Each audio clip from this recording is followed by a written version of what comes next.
Awesome. Hello and welcome to Parenting Differently, where we leave behind that old way of parenting and allow the gifts of motherhood to raise us. Different to how we were raised, different to how society tells us to be, different to what we expected or how we thought we would parent, just different. I'm your host, Anja Simmons, and I'm a trained British nanny. I am a yoga teacher and also a parenting coach. I'm combining all of those things. And when I started out as a parent, I thought I had it all figured out. I had already been raising other people's kids. I've got this. And I was really kind of shocked that no, I didn't. Even with all the training and all the knowledge, I didn't know what I was doing, because I realized that it wasn't actually through books and things that were going to raise me. It was my child. My child was going to be, my children, that key piece in raising me up as I raised them. So I'm super excited to have Amanda here with me today. And when Amanda reached out to me, it was so exciting for me because most of the people I've been speaking to have younger kids. And so I was super curious because I know those teen years take it to whole nother way of parenting, breaking all the rules we thought we had. And you have been a parent for 16 years. So I was super interested to find out more about you. So let's start with our first question, which I'm asking everybody. Who are you and who are you mothering? Oh, okay. I love it. And you and I have some things in common that I'm sure will come out throughout this interview. So my name is Amanda Gobatto, and I have two children. I have a daughter who is 15, and I have a son who is 11. Who am I? That is a big question. It's like depends on the day. Yes. Right. I wear so many different hats at any moment in time. So, I'm a wife, I'm a mom, and first and foremost, I am me. And I'm going to show you my sign here. I'm on a journey to truly show up authentically as me and to encourage every woman to do this, right? Yeah. Stay in your lane, you do you. And so I am a woman who is on a journey to, at any given moment, learn as much as I can, support as many people as I can. I'm a heart-centered individual who I just have so much to give and so much to love, and I just want the best for everybody. How's that? The vibes came through. That's fantastic. Yes, I love it. I love it too. That is awesome. That is really awesome. Yeah. Thank you. So, my first question that came through that I thought, oh, this would be a good one. What is something you really appreciate about your childhood, like how you were raised, that you really wanted to perhaps bring into your kids' childhood, like really came to the front for you? That what is there something that you appreciated? Something that I appreciated. Oh my goodness. It's interesting because I'm going to start here, which is often when we become parents or when we're thinking about becoming parents or dreaming about becoming parents, we think about all the things we're not going to do.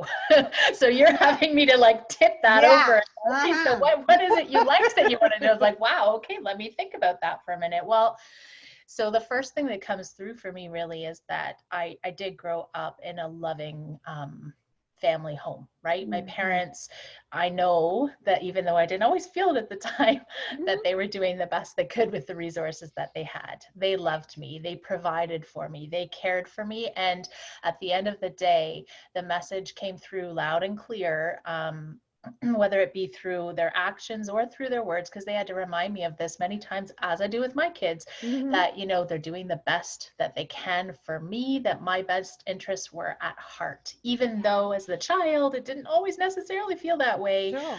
I appreciated, and now I fully appreciate as an adult looking back, I'm getting shivers just talking about it, that, the love was there, the care was there, and that they had my best interest and my safety at heart at all times. Fantastic. Yeah, and I really hear that because it's not in the little details, right? We think when we are growing up, and look back a little bit, it's like, oh, well, you know, they never let me play hockey, or they never, certain Right. things, right? Oh, I always wanted to have, and it didn't happen, you know? And I think you're right. When you have your kids too, you start to realize, wow, what a blessing. I was loved. Like Mm-hmm. I was loved. I knew I was loved. I mean, hey, hello world. Here comes a Yep. loved person, right? You're starting on a different Exactly. playing field there. At the end of the Yeah. day, you know, I always remind my kids that really it's their safety that comes first and foremost, and their Mm-hmm. happiness, right? Those two things. And that is our goal as parents for them, that they're safe and that they're happy. And, you know, we can't always control how they're going to feel about things. And Yeah. especially as teens, right? But Yeah. that's my goal as a parent. And Right. so, yeah. Fantastic. Fantastic. Mhm. Yeah. Yeah. And so through your parenting journey now, 15, 16 years of it, what are you uncovering about yourself? What are you sort of like, I didn't know, or I knew, or I didn't know. Yeah. Yeah, well, I know that I'm a bit of a type A personality by nature, that I like Mm-hmm. to have control over things. And going into, you know, when I was dreaming of becoming a parent, I thought I had it all together. I thought, okay, I know exactly what type of parent I'm going to be. I know exactly how I'm going to raise my kids. I mean, I didn't know every nitty gritty, Right, right. obviously, Mm-hmm. but I had a pretty good handle on it. And I'll never forget the first night that after my daughter was born. She was born at 10:30 at night. Okay. And I was up. She was born by C-section. It was quite a crazy, bit of a traumatic delivery. Anyways, Mm. I was up all night long because she cried all night. Like she didn't stop. Right. And I Oh, physically couldn't move yes. to get her either, right? So, but Oh. even when I had her with me and on me, Mhm. you know, I quickly learned that I'm not as in control over things as I want to be, Yeah. right? And it was Yeah. a very, like, that was the first lesson she taught me as a parent, was that, guess what, lady, you're not gonna be as in control as you think I you love can that. be. And it started that very first night. Yeah. Yeah. um and so, yes, I can have rules, and yes, I can, you know, be firm, and yes, I can, you know, create boundaries, etc. But at Mm-hmm. the end of the day, when you're raising a human being, there's that whole side of things too that we have to take into Yeah. consideration. So, Yeah. Yeah. yeah. I love that point, because have taught yoga to mums for a long time, Mm-hmm. pregnant, while they're pregnant and after. And it's so interesting that you're like, through that pregnancy and that birth, really, we learn a lot. We actually kind of learn it all, in this idea that, yeah, you have your birthing plan. Yeah, you have, this is how it's going to be. And, you know, that baby's going to come when the baby's going to come, and Mm-hmm. come out however they come out, right? That's right. Whichever That's way it right. is. And so it is, you know, so important to realize that, right? Mm-hmm. That control that we think we're going to have, because the society's telling us we're going to have this control, that you're going to Mm-hmm. do like, even for me as a nanny, you know, this is how my children will be. I've got it Mm-hmm. figured, Mm-hmm. right? Mm-hmm. And then it's as a human being, it's a little person whose thoughts and things are so different to mine, or have some similarities, right?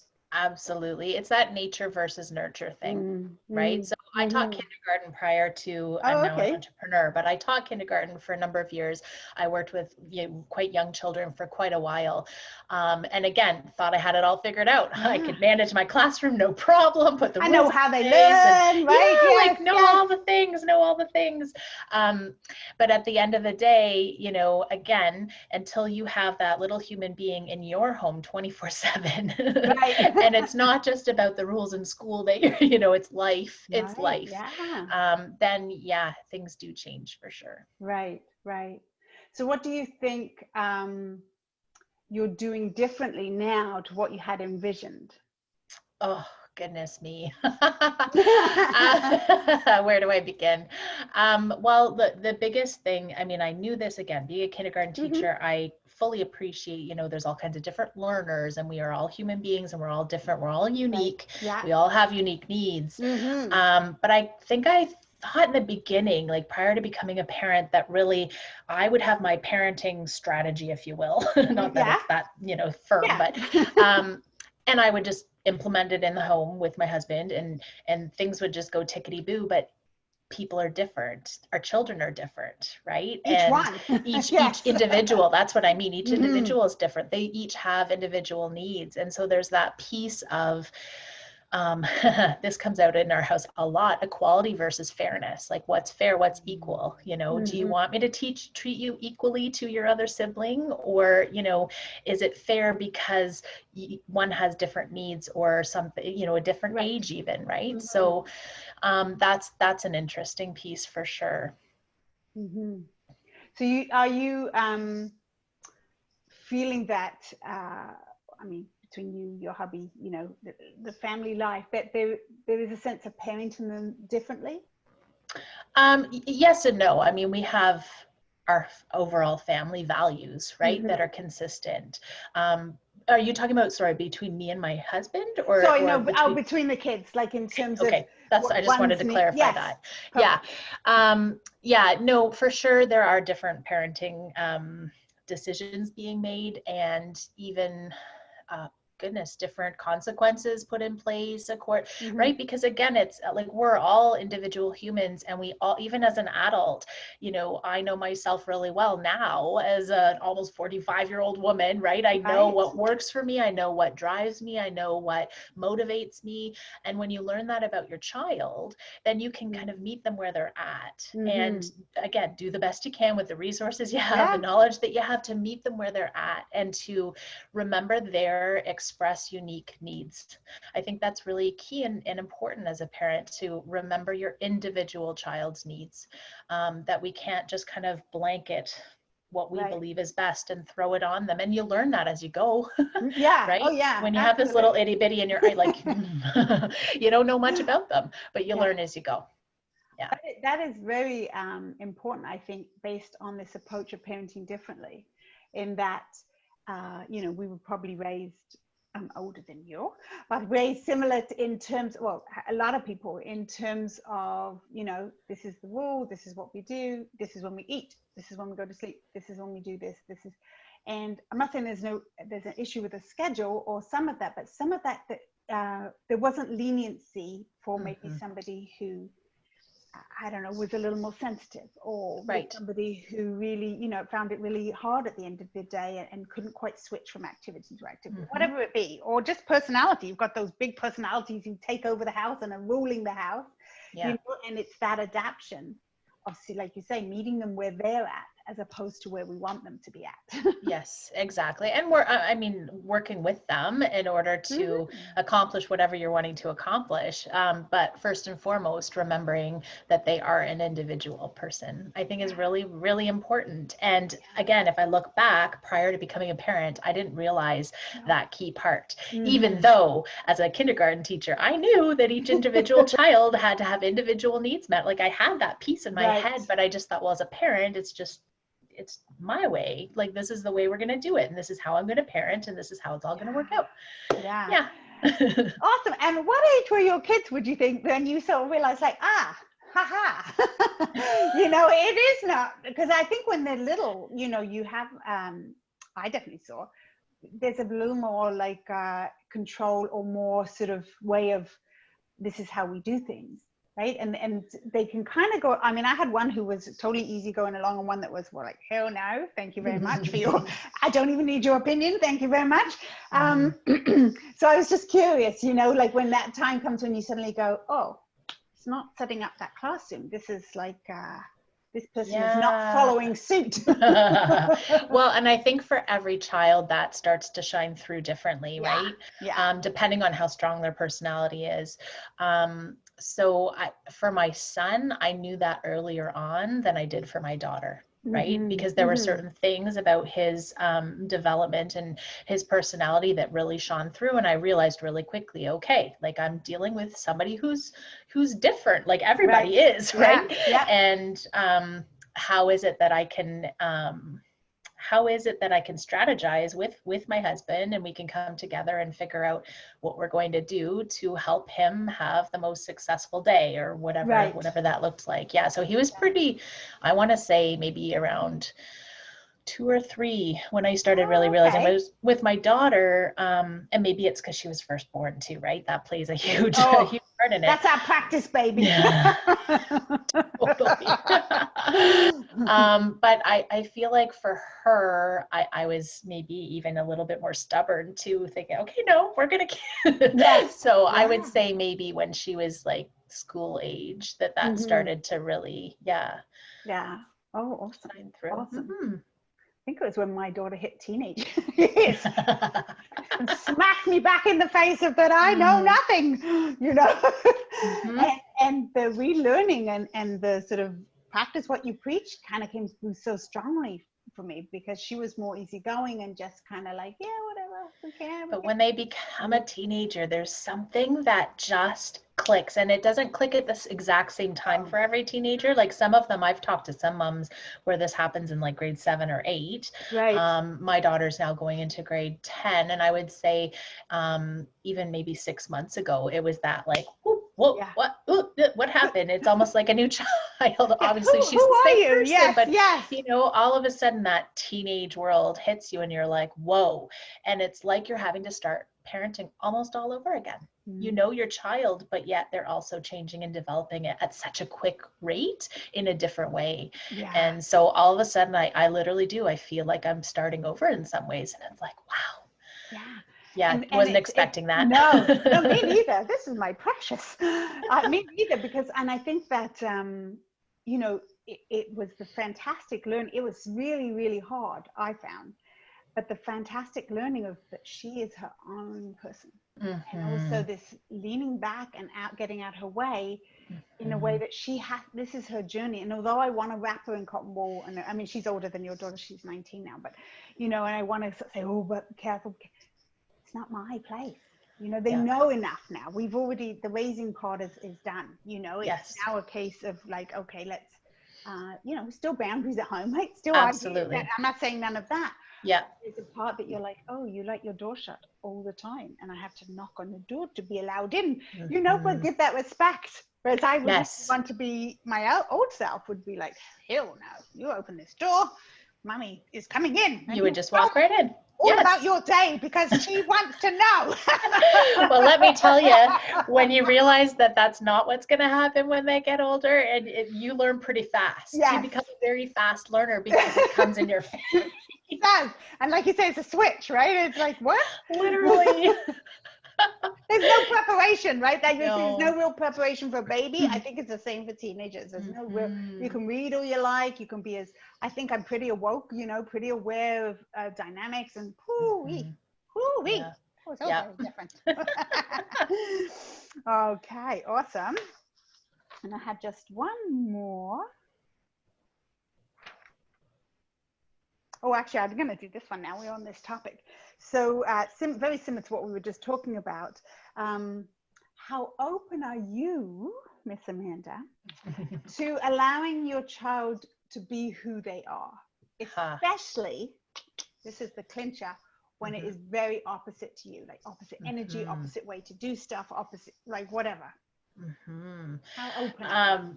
And that's a great question. And I think, you know, talking to somebody who does have kids the ages that mine are, because as they grow older and they are stepping into themselves, some of those unique attributes might shine through a little bit more than they were when they were younger, right? Yeah. Because they are stepping into their unique selves. So one thing that both my husband and I talked actually at quite extensive amounts before becoming parents was this topic of, you know, making sure that our kids, no matter who they are, no matter who they turn out to be, who they become, how they identify, all of those things, that we want them to know from a very young age that they are loved and honored and respected in our family. That was really, really important. And I mean, that goes and ties along with the whole wanting to make sure that they knew that they were loved, wanting to make sure that they knew that they could come and talk to us at any point in time about anything. We may not always agree, but that we have this open line of communication. That was really, really, really important to me. I forget what the question was, but I kind of went on a... No, because you were answering it. It was to do with the idea of how open are you to, like, to when them it's becoming... hitting you in the face, you know, when you're kind of like, oh, I really never wanted a kid who could do that. Yeah, and I think that's, you know, it's easy for me to say I'm fully open to it when I don't have a situation where I completely disagree with something. It's when Yeah. you completely Yes. disagree with Yes. something that all of a sudden you're like, ooh, that's testing how open I really am, right? And touch wood, I haven't quite hit that just And maybe yet. you never will. Maybe you Maybe won't. I never will. However, I will say, like, even simple things, I can give you an example again about my daughter. So I'm a very sensitive individual, and I've never liked scary movies, horror movies, all that. Like, it just, Right. no, Me neither. please, no, no, Yeah. no, no, no. And so I guess because family movie night, you know, as parents, you start off when they're younger picking the movies, etc. And as they get older, they start to have a say in that. And it became quite obvious to my daughter, like, mommy does not like scary things. Now she'll watch them with my husband, Right. and that's great. But it's one of those, I'm like, but how can my daughter like this gore? Like, I just Yeah. don't even understand. So, I mean, I know that there's much more extreme No, but still, examples than yeah. that. That's an example where it's like, okay, I have to honor and respect the fact that she is entertained by these. She sees Yes. them in a very different way too. Like, she sees Mm. them from the makeup and the sets and all the, you Right. know, Yes. theatrical parts of it. Whereas I don't even care about any of that. I just don't want the scary No. No. I think and the that's scary stress. enough. I don't need more. Yes. That's not So relaxing. that, I mean, again, it's one of those, perhaps growing up, I would have been told, oh, no, you don't want to watch that. Oh, no, you shouldn't, or have me second guess. Right. And I've been very conscious of how I felt as a child that way. And so therefore, as a parent, again, with that example, it's a little easier to do, but to acknowledge that she has different interests than I do, and that's okay. Yeah. Right. And to Yes. encourage them to grow into themselves and to not second guess themselves and to be confident. Because that's something that I lacked as a child, definitely was confidence. And I'm not blaming that, you know, on No, my but it's parents. not. It's just, yeah. But I, you know, again, as a parent, what can I do to set my children up for having as much confidence as they possibly can? Wonderful. Wonderful. That's a real gift, you know, if we can part even like a tenth of that over to them, right? Like Yes. that's, you know, and I think it is having that intention as opposed to expectation, right? So that you're having the intention that I'm going to create this in my life so that they're witness to that, right? Of things when you're being braver than you really feel comfortable being, and that's spoken about, right? Or when you're sort of taking a risk and you're like, I really wish it was this way, or you fail, you know, and that's, again, just talked about that, you know, you still survived it. You're okay. You've learned from it. Yes, and right? I think that's really important as well, that as an adult, to be real and to share challenges with your kids and to talk about your, not necessarily in depth depending on what it is, but your fears or things you're overcoming and all those things, because it makes you human and it reminds them that it's okay to be human, right? It's okay to feel the feels, it's okay to be scared, and then they see you as that role model, right? And so in the back of my head, I'm always doing the best that I can to be the role model that I want my children to see as much as I can. You know, and every once in a while I need to remind myself, and every once in a while they call me out on it. And they remind me too, and that's okay as well, right? Like letting them have that voice and, you know, being okay to be wrong, right? I made a mistake. I mean, I have shared that with my kids many times because we don't have manuals as a parent. No, we don't, right? We don't get the like, parenting Bible and Sammy, this is exactly what he's going to be at. Yes, no. So we are going to make mistakes, and admitting that fact, and admitting that, you know, this is a journey for us as much as it is for them. Let's work together, is important to me. Very much. Yeah. Yeah. To me too. I totally hear you there. Yeah. Yeah. And I think, I remember when mine was small that it scared me, the burden idea of that, whoa, you're looking at me as the person who's got it together, because I got it together, you know, like you know, and to have these 4 eyes like staring at mommy, like she's just got it, and it was suddenly like, whoa, no, let's not, no, mommy doesn't, you know, that kind of, yeah. So it's very true, to be real, to I think a lot of people are scared to show our weaknesses, and it's vulnerable, and you know, but that's how they grow, right? Seeing that being vulnerable, scary as shit, but like, wow, I don't want to be without feelings. I don't want to not have the highs and the lows, right? I want No, to be fully exactly. living.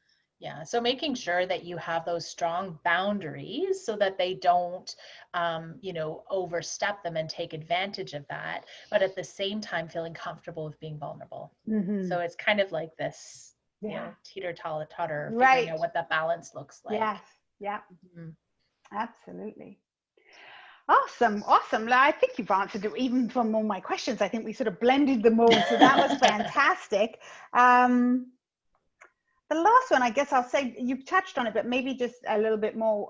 What's been the hardest part of mothering for you as a woman, as a person, as a Amanda? So if I go back to this, me being sensitive, I'm an Mm-hmm. empath. When my children feel let down, not necessarily by me, but by me as Right. an example too, Mm-hmm. when they've been let down by something, when they've been hurt by something, when they're struggling with something, I just like the heart pain that I feel, because again, it goes back to that. I want to be in control. I want to heal your pain. I want Fix to, you. like fix the Yeah. situation for you. And we can't always. It's No. part of their journey. It's part of learning. It's part of growing up. But Mm. that is the biggest challenge for me, for sure. Yes. If I overall in a global Yeah. way, Yeah. yeah. No, that totally makes sense. Very much Mhm. so. So thank you so much, Amanda. It's lovely Thank to meet you. you. Like You as us not well. knowing each other is fantastic. And I really appreciate you coming on this journey with me and us giving a voice to parents to let them know that you can do it differently. That old way is Yeah. not working. The world is in a shitstorm. It is not working that old way. So we have Mhm. to empower our little people, but doing that by empowering ourselves, right? Right. By making us Yes. sort of the person we want to be, as opposed to them be the person we want them to Mm. be. So thank Mhm. you so much. And for Oh, thank everybody, you. you're welcome. Everybody watching or listening here, all of Amanda's details, how you can get in touch with Digital Girl, will be in the links below or wherever they show up. So thank you so much, Amanda. Beautiful. Thank you.